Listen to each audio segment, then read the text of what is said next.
Hi there makers, it is Jo here from Minerva, and today I've got a learn to sew video for you, and it's a kind of little alteration that I found quite useful in my own sewing, and it's where you want to make a really narrow spaghetti strap or a thin sundress or sun top strap a little bit wider, just to give you some bra coverage. I've used this technique on my Porsche top from Stylark. It's a really nice shaped top. It's got a button down front, but these straps here are already twice as wide as the straps in the pattern. It's a really useful technique, and you can use it in lots of different patterns, not just the Porsche Stylark top. You'll find today's technique useful for the Ogden cami. That has really slim spaghetti straps. You're thinking about straps that are sandwiched between the neckline and a facing. So there'll be a facing on the inside, and you need to make sure that the gap where you put the strap is going to be wide enough if you widen it. You can't just widen it on its own. It would fold and crease, and you'd have little puckers at the end of your strap connections. You'll also find it useful in the Maison Fauve Belle Epine top. That's got really slim straps. It's got a facing on the inside.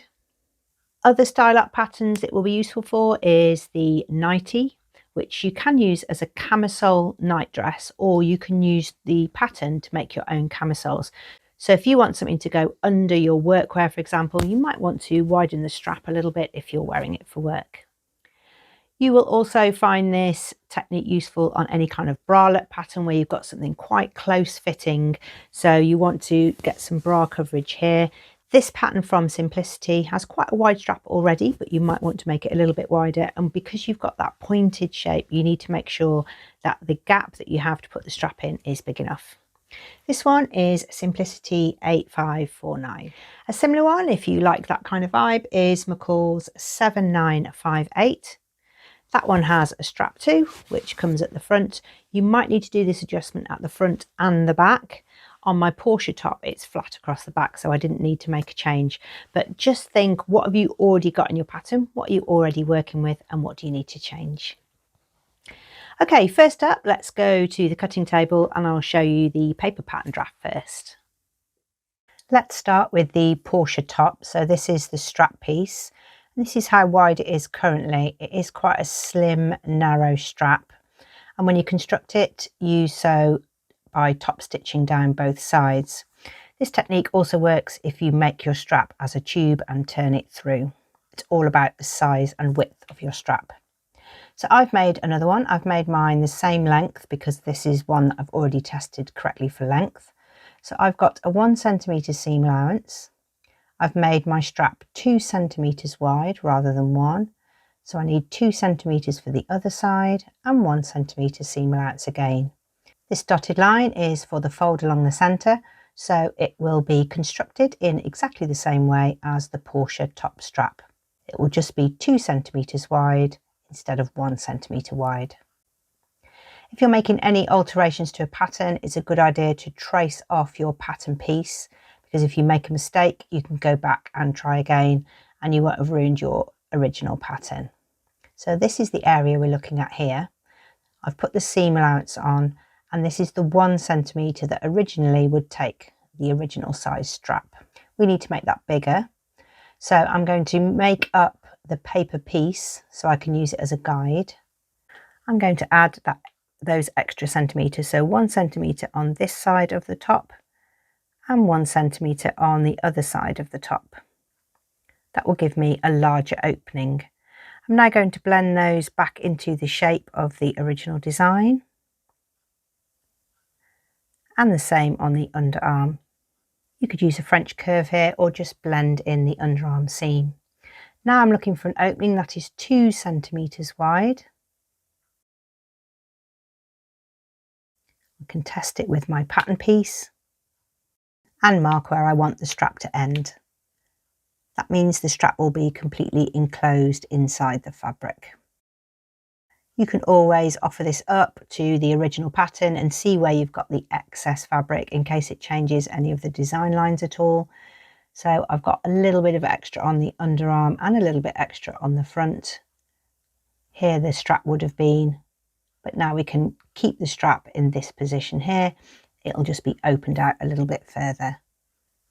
Depending on how you want to fit the top, you might decide to put all of the excess on one side or the other, or split it between the two.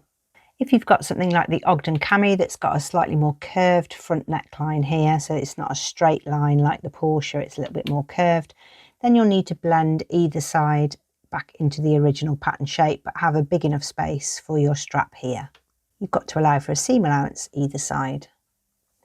On the back of my Porsche top, it's a straight back, so I don't need to worry about adjusting this, but on the Ogden you will need to do the same adjustment on the back and the front. Okay, so I've got the back, the front and the strap. When you do an alteration, it will affect other parts of your pattern, so let's take a look at the facing. This facing now needs to mimic the shape of your new neckline. Place your facing on top of your pattern, and you can see there I've got a little bit of fabric that I need. So I'm going to take that point off because now I've got a wider strap. I can have a little bit more space to deal with, and I need that extra little bit of fabric. Pop a piece of paper on top and trace off your new shape.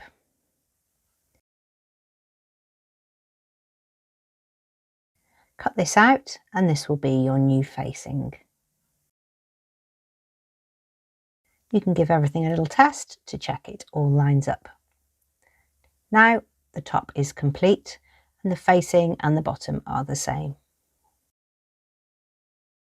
This now is 2 centimeters wide and will accommodate the new strap.